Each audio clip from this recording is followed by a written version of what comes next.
Hey guys, let's get more news about Warriors, but first don't forget to subscribe and leave your like. Steve Kerr admits regret to rotation decision that may have cost Warriors. While they may have finished their regular season in positive fashion against the Utah Jazz, the Golden State Warriors were unable to climb the Western Conference standings on Sunday and now face the reality of needing to winning back-to-back road play-in games in order to make the playoffs. The Warriors had surged over the final weeks of the season to give themselves a legitimate shot at a top 8 seed, only to blow the opportunity in Friday's 114-109 loss to the New Orleans Pelicans at Chase Center.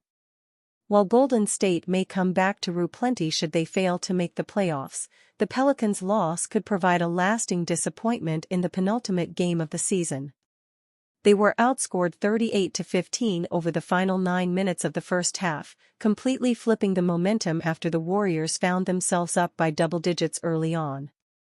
The second quarter meltdown may have been the most notable aspect from the defeat, but so too was the lack of minutes for rookie center Tracy Jackson-Davis relative to his impact in the game.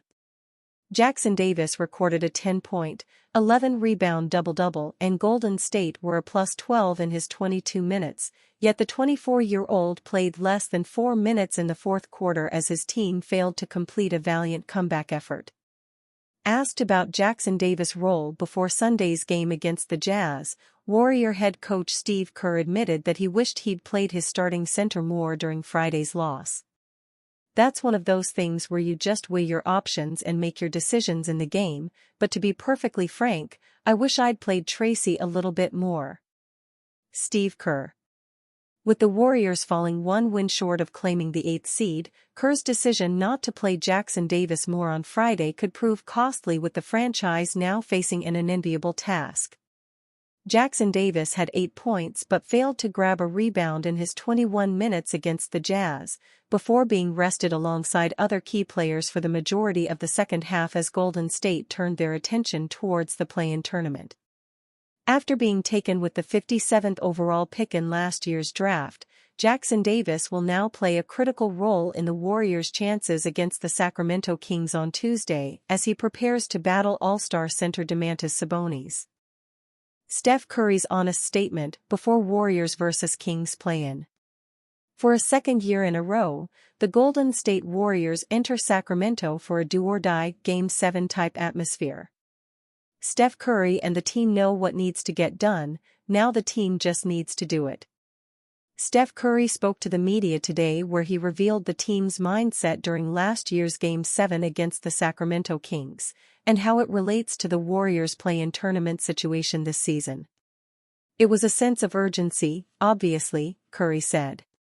Just understanding, we were in pretty good shape coming back from Sacramento winning Game 5. They took it to us in Game 6 and we got embarrassed on our home floor. It's a matter of how you respond at that point. Just an understanding of whatever it took to bring the right energy back to that Game 7 performance. Everybody talks about my numbers, but everybody was engaged and locked in, playing physical, playing with desperation. We're going to have that same type of mentality tomorrow. Kind of ironic. Everything else built up to that Game 7, this is technically a Game 7 type environment in the same building. So, we gotta do it again. The Golden State Warriors only have one chance to save their season tomorrow against the Sacramento Kings. The fact that these two teams are facing off in a play-in tournament after last season's drama is basketball heaven for NBA fans. For Warriors fans though, it's going to be a very stressful night. Klay Thompson destroys C.J. McCollum with ruthless trash talk. C.J. McCollum trash-talking the Warriors didn't end up going well for him after a recent regular season matchup, as it brought out Klay Thompson, who gave McCollum a rude history lesson. After this moment, McCollum trash-talked some other Warriors players, prompting Stephen Curry to smile and walk away.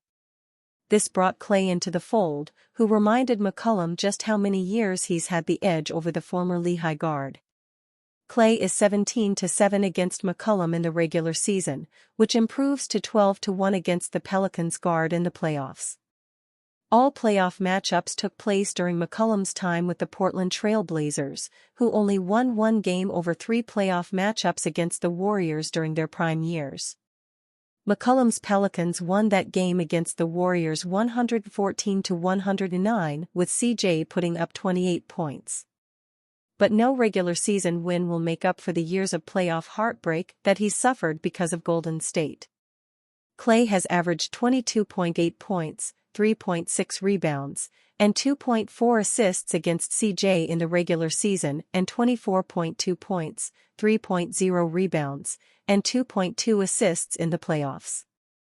Meanwhile, CJ has averaged 21.9 points, 4.3 rebounds, and 2.9 assists against Klay in the regular season and 18.5 points, 3.3 rebounds, and 2.9 assists in the playoffs.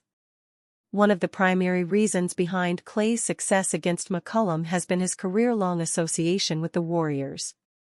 Since being drafted in 2011, Klay has been a valued and loyal member of the Warriors' locker room, playing a crucial role in their years of dominance in the NBA. The prime version of Klay is long gone now, as he's averaging 17.9 points, 3.3 rebounds, and 2.3 assists this season.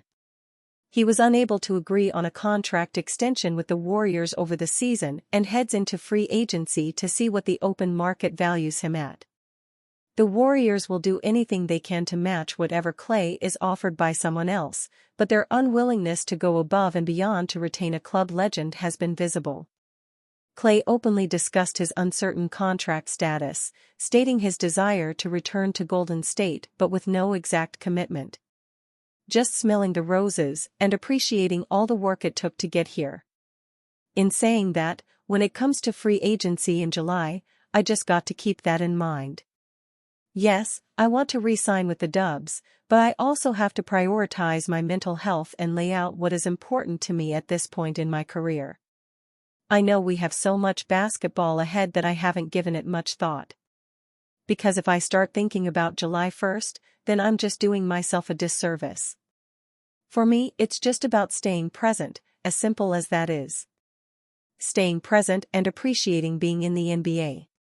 Teams like the Orlando Magic are reportedly looking to swoop in and steal Klay away from the Warriors, and a hefty contract offer could make that happen. It'll be an interesting summer for Klay, who is the closest he's ever been to possibly leaving the Warriors. And you, fan, what do you think of the situation of Mccollum? Leave your opinion in the comments.